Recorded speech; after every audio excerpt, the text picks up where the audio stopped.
So, big fucking surprise. This happened.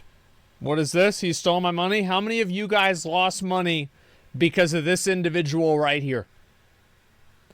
Yeah, how many of you guys lost money because of him?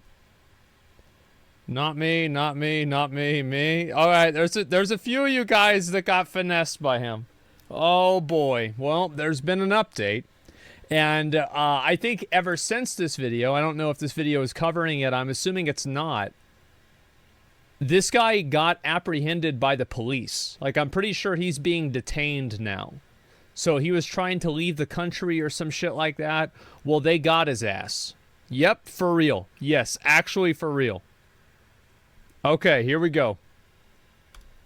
Okay, normally I start these videos with a fun anecdote, something to hook you into the story, to get you interested in the news that I'm about to deliver. Okay. We're not doing that today. Today I'm giving you a warning, and I hope you heed it very carefully. If you have crypto, do one of two things. If it's on some site like a Coinbase or in FTX, which we're going to talk about today, throw that on a cold wallet immediately. A wallet that you have to remember 30 words for to log into. It's much safer, and nobody can fuck with your money. Or just sell it all. Sell it all. I have zero crypto. Not for my own choice. I got scammed out of it, but that's not the point. That's not the point. Yeah, I remember how that happened. That was a good little week. What that was. Yeah, there we go.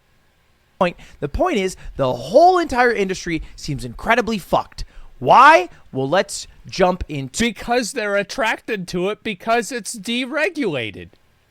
What a surprise that the one industry that the main selling point to it is that it's deregulated and decentralized attracts a lot of people that want to do things that are shady. Who could have ever expected that? Do it by first introducing our main character today. Here he is. Sam, a.k.a. the most generous billionaire. That's right. Yeah, he gave all of his money away.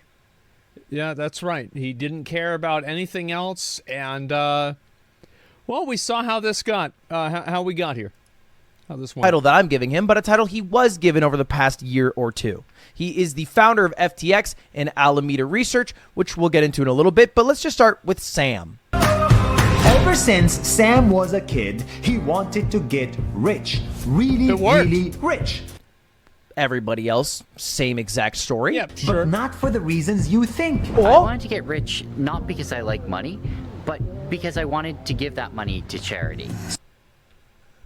Okay, sure. Wow, what a hero. Makes sense. And Sam did that. The charity's name is FTX.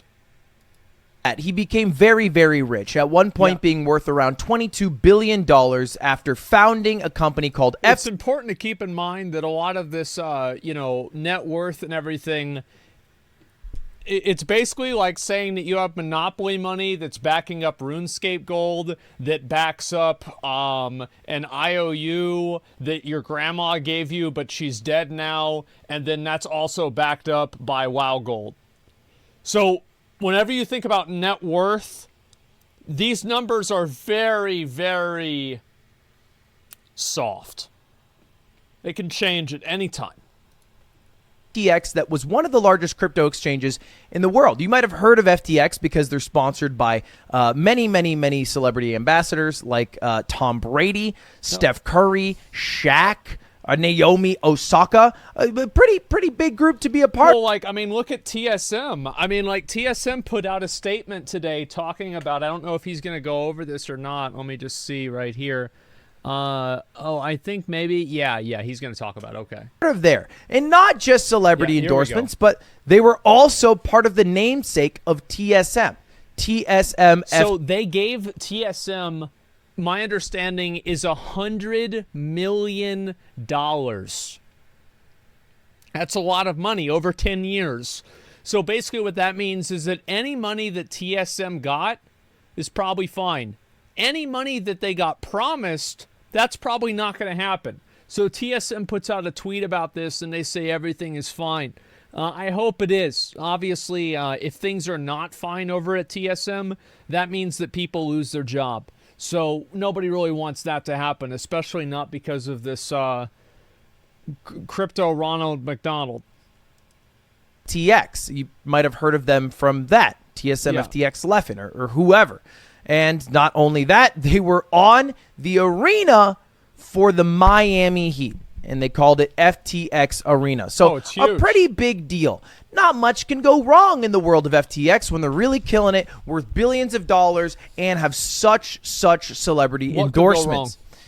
Or so everybody thought. Yes. Until an article came out about a week ago from CoinDesk that said divisions in Sam Bankman-Fried's crypto empire blur on his trading titan Alameda's balance sheet, which is a confusing title if you don't understand any of those words, which I didn't, and I had to watch a lot of videos and read a lot of stories. But basically, Sam Bankman-Fried owns two entities. One is FTX, which is the trading crypto thing, and the second is Alameda Research, which is an investment group. Those are both the things he owns. Okay. And it seemed like Alameda, which had $14.6 billion of assets, had a little bit too much of FTT token. Now, bear with me here. Stick with me. It is Who could have ever guessed? pretty standard, for whatever reason, that some crypto exchanges sell FTT tokens or tokens for their own crypto. Like Binance has a Binance coin. Now, it's not stock. It's not stock. It's more like airline miles, as another YouTuber put it, where you can buy into those, stocks or not stocks and get out perks, like maybe lower trading fees, etc. But you don't own part of the company. It's a little bit weird, but it's a thing. You're paying the money for bullshit, and they give you the idea that somehow you might make that money back at some point in the future that nobody really knows when that's going to happen. Yeah, it's like there it is. It's like stocks, but they're unregulated stocks. So you see this pattern of no regulation. Isn't this interesting? It's a thing. It's a thing that they do. And a lot of the other company that Sam owned was buying up FTT token, the token of FTX. Okay, on the surface level, not that big of a deal, but it was kind of like a lot. Like a little bit too much. Like over leveraged is the term people use. Like if you have $14 billion and $5 billion of the dollars are FTT token, well then what if FTT token crashes? You're kind of fucked. You're out of money. It's too much money in one thing. So that was this is a metaphor that I don't know if it's completely accurate, but my understanding of this is that it's basically like there were two cards that were holding each other up. And as soon as one of them went down, the other one went down. Instantaneously. Because they didn't really have any stability in the first place, except by their counterbalance from something else saying that they had stability. This is, this is how it goes. Pretty much. Okay, yeah, that's what I thought. Story that came out, somewhat innocuous. And then after that, one of the competing crypto exchanges, it's CZ, who is the founder of Binance, the largest crypto exchange in the world, decided he would sell all of his FTT token. He saw the story, and he's like, you know what? This makes me a little nervous. I'm going to sell all of my FTT token, which is like $580 million worth. It's just like, I don't know about this. Let's just sell a fucking, $500 million of it. Yeah, I'm out. This is weird. Token. Which is a lot. Kind of weird to announce that you're selling a token. Normally you would just sell it, right? You don't have to announce it. Announcing it could create some problems. It could create some concern amongst he did that on purpose. Other investors. Obviously. And to squash out that concern, the CEO of Alameda offered to buy all of Binance's tokens at $22, which was like the average trading price, even a little bit above the average trading price. To which CZ said, no, I won't do that, smiley face. I'm going to stay in the free market. And how did that turn out? Well, as you would expect. If someone wants to sell a shit ton of their thing, other people are looking around being like, well, I might want to sell a shit ton of this thing. Yeah, exactly. Like, this is the thing. It's like a lot of times, like, all of these different currencies mainly rely on other people thinking that they're valuable. So if one person says they're not valuable, and then everybody else is like, hey, wait a minute. Hey, what? I think this ain't worth nothing. And I'm like, yeah, I think so too. Let's sell all this shit. And then it's not worth anything. That's all it takes. Yeah, it's literally that fast. Kind of like if you watch a TV show with someone and then they're on their phone the whole time, and then you're like, well, maybe this TV show sucks. And you start to feel insecure. Buyers are not too different. And so this is the date, November 7th, when they announced they were going to sell their FTT token. Right. And it went from a price of $22 down to $15 at the lowest, ending the day at around 18, a little under 18. Which when you contextualize that, is not that big of a drop. It really is not. It's like $5, which is 25%. But like, I guess that whenever you compare this to like Terra Luna, it could have been a lot worse. $15. Pretty big hit for one day. Huge hit even. And the next day, we woke up to some news from Sam, this is his Twitter, which said, hey, things have come full circle and FTX's first and last investors are the same. We've come to an agreement on a strategic transaction with Binance for FTX.com, which sounds really sweet. It sounds like a good thing happened. Yeah, it's not. Let's rephrase it with Binance's CZ's take. This afternoon, FTX asked for our help. There was a significant liquidity crunch. To protect users, we signed a non-binding letter of intent intending to acquire FTX. Basically, they got some troubles at home. They got some liquidity issues. And because a lot of people were trying to sell their FTT token, FTX didn't have the money quickly to be able to provide it all. They had issues where, hey, if people keep selling at this pace, we won't be able to provide it, which is somewhat normal. Liquidity issues aren't inherently bad, all right? Banks ran into that problem all the time in the early 20th century. And then it got regulated, and there's like new systems to prevent that stuff from happening. There's government support for it. And so like, basically, we already went through all of the bank runs and everything about 100 years ago, somewhere around there, 95-ish. Remember history class, bank runs, all that good stuff. There was even times where billionaires like JP Morgan had to put up their own money just so people could pull out money. Because they had the cash, they just like might have loaned it to somebody. Right, it might be invested right now. Yeah, I can't give you your cash right away because I'm investing it to make more money. It's kind of what banks do, which is why we have now FDIC, yes. Insured banks that will make up to $250,000 of your dollars for sure safe. They will for sure give you that money back. That doesn't really exist in crypto, which is a big concern. So, well, I mean, is it really a big concern? I mean, what could go wrong, man? I mean, shit, dude. I mean, look, it's unregulated, it's decentralized, it's the future. So, like, how could anything go wrong if it's the future? I don't understand. Like, man, Ludwig, he doesn't have any crypto. This guy's not going to make it. Damn. Anyway. He's not thinking about the future. Binance is offering to bail out FTX. For one day. They tried. Sad day, they tried.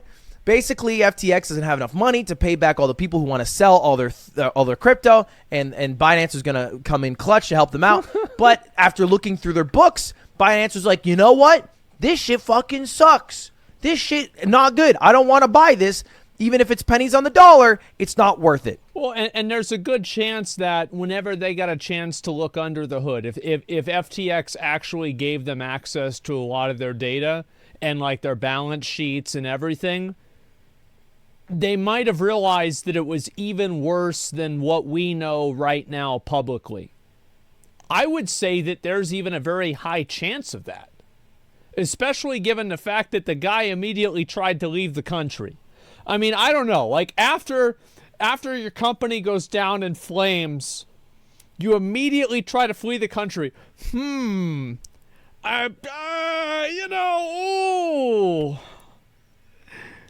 think that's a little bit interesting. And we will probably remain the #1 crypto exchange, so it doesn't matter if they die out, even though all of crypto will probably take a huge hit from this. And what happens the day after that? FTX goes bankrupt. This is crazy. This is crazy how many things happen in such a short amount of days. They literally went fucking bankrupt. And that's not just FTX.com. It's also FTX US and a lot of the other groups around FTX. And how did we get here? How do we go from a liquidity crunch to bankruptcy? Well, it all comes down to a little bit of scheming. All right, you had to guess something was going on behind the scenes that wasn't exactly up to snuff. And you know what? Let's just read it in Sam's own words. because he went on a podcast and he talked about basically how he's able to create a lot of value in something. And I'm not going to bore you with all the details. Feel free to go listen to the podcast or read through it like I did on Bloomberg. Basically, he said, if you have a box, and a lot of people invest in the box, people think the box is really valuable. And then the box gets a big market cap, and you can say the box does whatever it wants, but the box is very valuable. And as long as people keep investing in it, then the box will always retain value. And the other person on the podcast, Matt, the host of it, said, hey, you just kind of explained that you're in the business of Ponzi scheming and that it's good. And then Sam replied, that's a reasonable response, which is a concern. That's a concern. If you are... Well, I mean, but that's basically what it is. I mean, that's, yeah. I mean, what's the surprise? The Ponzi scheme? Yeah, he knows what it is. Everybody knows what this is. I mean, shit, because it's true, yeah. Investing in a company where the CEO of it said, yeah, it's reasonable to call what I do a Ponzi scheme. That's a problem. This is the best way that I saw it described by Doug on Twitter, who said, imagine a casino where all the games are plus EV, aka every single game you're guaranteed to make money. Blackjack, you have an edge on the house. Roulette, you have an edge on the house. Ooh, that's but big. The house doesn't actually have any money to cash out the chips. Oh. So you're sitting at the craps table, and you just, every roll, you win money. But they couldn't actually cash out the money, but you keep winning. But you don't notice because you never decide to leave because it just keeps earning you money. Now, the way this worked in the... So it's like everybody's money keeps going up, but nobody knows where the money really is. They're just like, you know what? I think that we made $20 today. Everybody else is like, yeah, I agree. Yeah, I agree. It's all worth $20. Yeah, totally. How about 50? Holy shit, man. Actual world is that allegedly FTX and specifically Sam transferred funds from FTX from users who are investing into crypto to Alameda Research, and then Alameda Research would go right back and invest that money into FTT token. Right. So it's like the human centipede. It's a crypto centipede. I understand this. Yes, of course that's what he's going to do. So he uses people's money to pay his research company, and he uses his research company to pay the crypto company that people give their money to. Yeah. That seems fine. Sure. Absolutely. Yeah, of course. Basically taking money from investors into different coins, putting it into an investment group that would then put the money back into the coin, and then the coin would go up. And the people were like, damn, I cannot fucking miss. I cannot miss with these FTX folk. True. Until you miss super fucking hard. And look, honestly, the writing was on the wall. Look at this interview with the CEO of Alameda Research. Okay, let's see. Absolutely could pull it off without my math degree. Yeah, absolutely could pull it off without my math degree. Use very little math. Use a lot of like elementary school math. Being comfortable like with you multiply it, then you just add more numbers onto it, and then everybody's happy because the number is bigger. Risk is very important. We tend not to have being comfortable with risk is very important. Oh, yeah. We tend not to have things like stop losses. I think those aren't necessarily a great risk management tool. Trying to think of a good stop losses, by the way, like when you at a certain amount of money, yeah, auto sells. Stop the loss by automatically selling it. So like if I have Amazon stock, I set a stop loss. So at the very least, I will only lose 50% of the amount I invested, or something like that. Example of a trade where I've lost a ton of money. Oh, I got one for you. Well, I got a good I one probably for don't you. want to go into specifics too much with that. Okay, it'll come out. No, but you're fair. Okay, Damn. I don't want to get DMCA striked, but that about does it. But if it makes everybody feel better, Sam is sorry. I'm sorry. That's the biggest thing. I fucked up and should have done better. You know what I think? I think you didn't fuck up. I don't think you fucked up. The only thing I think you actually fucked up is getting caught by the authorities whenever you were trying to leave the country. That one was a fuck up. You shouldn't have let that happen. But I bet everything else up until that point, let's be honest, if you're a guy like this, he's probably not a moron. You know, eventually something's gonna happen. And, you know, you kind of plan for this. Eventually it's going to happen. Yeah, he probably had all this thing planned out. But, you know, he just didn't make it out of the country in time. Apology accepted. Yeah, now he doesn't have to go to jail. Also, I should have been communicating more recently, transparently. Transparency, my hands were tied during the situation of the possible Binance deal. It wasn't particularly allowed to say much publicly, but of course it's on me that we ended up there in the first place. Yeah, that was an interesting thing. Yeah, that is true. Sam is sorry. Woo! Yeah. That's huge. We can take that to the bank. His private jet flew to Brazil today. I don't know if he's on it, running from the country, or if it's just there for a little sightseeing. We'll find out. And it's not done. It's not done because because last night FTX and FTX US wallets got hacked. How? Look, it's all a How is anybody this stupid? This is incredible. Like, how is anybody this fucking dumb? Like, I'm just in shock every single day whenever I read news about this stuff. Probably SBF himself. No, it probably wasn't him.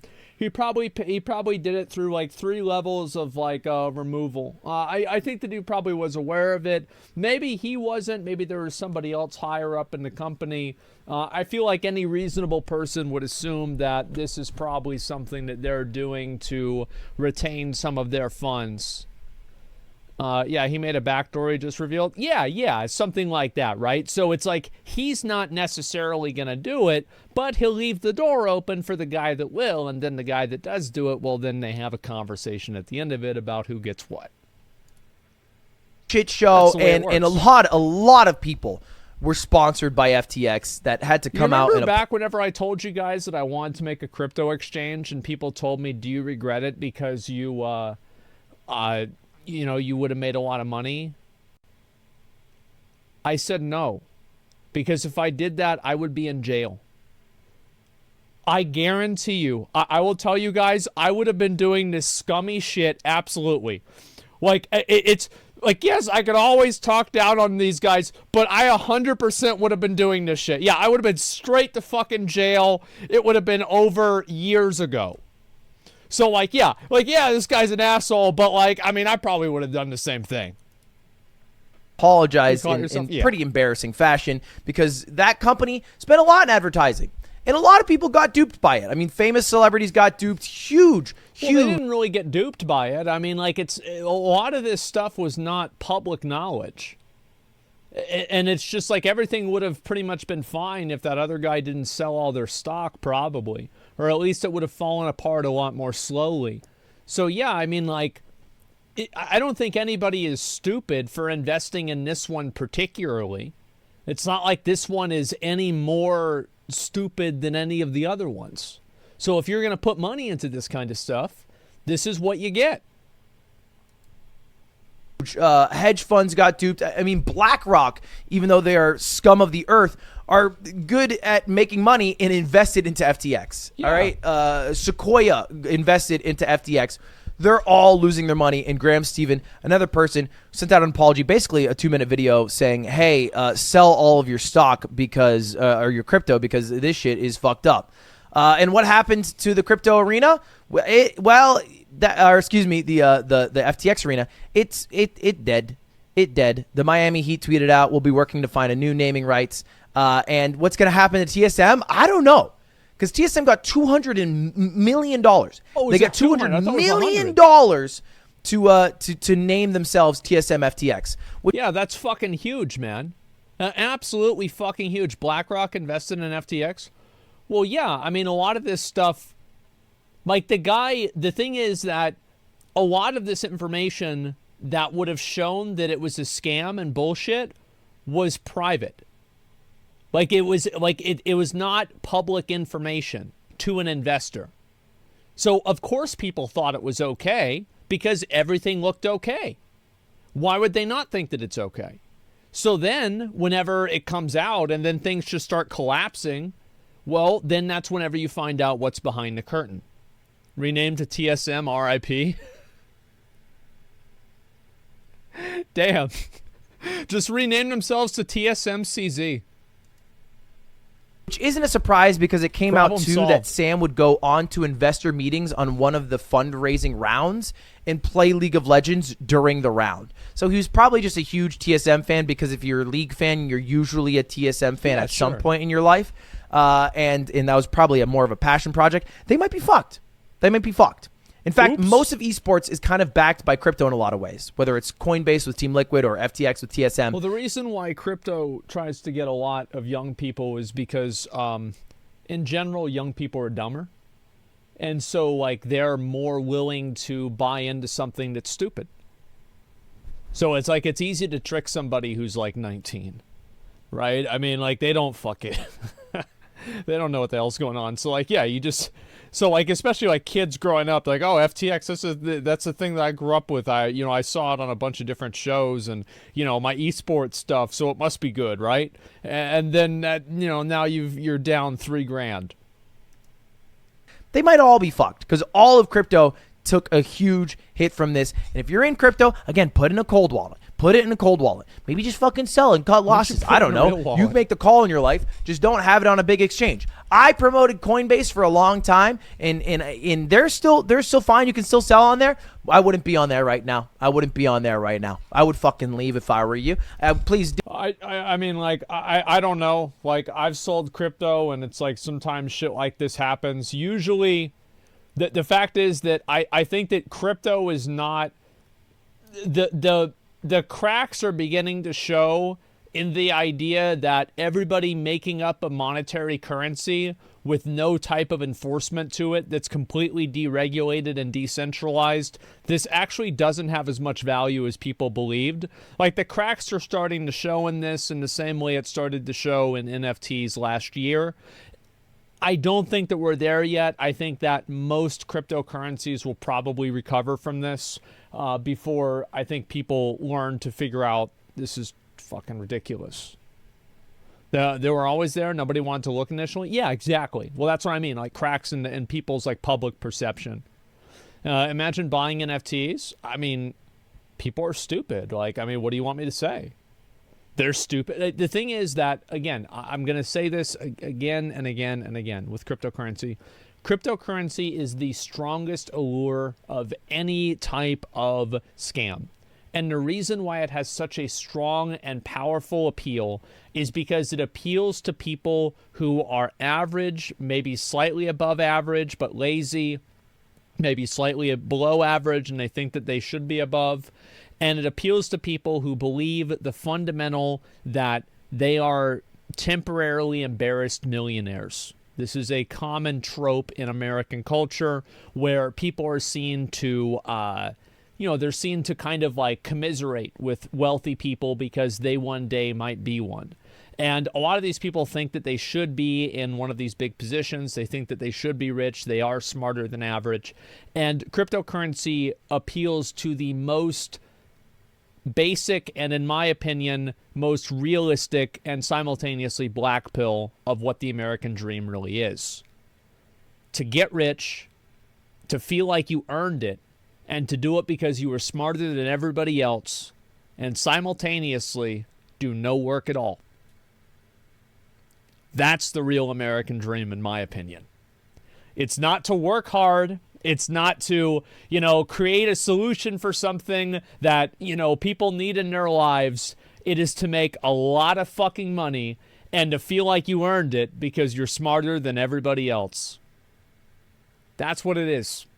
And that's why crypto sells so well.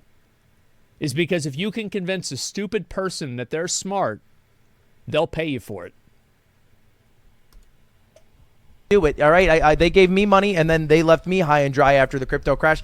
Don't get left high and dry by any more crypto exchanges. Isn't the whole point to be decentralized? How are centralized trading exchanges ruining everyone's money in this decentralized universe we're supposed to all live in? Anyway, let's end on a funny video. It's a safe and easy way to get into crypto. I don't think so. Bump. Never wrong about this stuff. Bump. Never. Bump, bump, bump, bump, yeah, don't be like Larry, guys. Yeah, fuck. Yeah, even a 70-year-old man saw that. Yeah, holy fuck, man. What's the right time? Anybody can get rich? Oh, yeah, anybody can do it. And the thing is that there is truth in this. There are people that have gotten into crypto and they've made a lot of money. Larry was right. Larry fucking knew, man. Yeah, he was in on it. The nose knows, apparently. It's not a surprise for this at all. I mean, I think that just in a couple of days, this is going to just be continuously developing and getting bigger and more fucking insane. So Bitcoin will keep reaching if it makes people money. Oh, yeah. This is one of the lucky things that people that are holders of like Bitcoin and Ethereum have, is that Bitcoin and Ethereum are seen as kind of like those are the stable ones. Those are the ones that, you know, if you're going to invest into any cryptocurrency, those are the ones that people want to invest into because they feel like they're the least prone to having one of these massive things happen to them. Now, obviously, it's happened to these as well, but it's certainly a little bit less for that stuff happen, right? For that stuff to happen to them. They're solidified. I think that's a better way to explain it. Yeah, they're much more solidified, and people don't want to invest into something that's uncertain right now. And what will happen is that regulated systems will offer regulation as the crypto scene implodes and use it as a launch pad. Well, it's hard really for me to say. I have no idea. But all I know is that, again, people that put their money into stuff like this, it's no fucking surprise that you lose your money. Like, people have got to be smarter with their money, and they've got to think for themselves about like what money really means. And I think that a lot of people never think about that and how value is created, because cryptocurrency does not really create any value. NFTs do not really create any value. There is no product that they generate. The only real functional use for them was buying drugs, and that's about it. I can't see anything else, or other things like black market, like non-registered guns and things like that. And real life is production. Yes, real value is production. Real value is production, function, and things like that. Not true at all? Okay, sure. I'm sure that your NFT will solve any problem. Yeah, think of one problem that your NFT can solve. Yeah, sure. It's exciting people know how to use this stuff without the need for these exchanges. Therefore, crypto needs an average computer literacy before it can thrive. I think that, again, whenever you have something that is deregulated, you're going to have people... Where is he? You're going to have people like this. Like this guy that are going to get into it, and they're going to take advantage of it. They're going to try to make money off of it and do whatever they can to get ahead.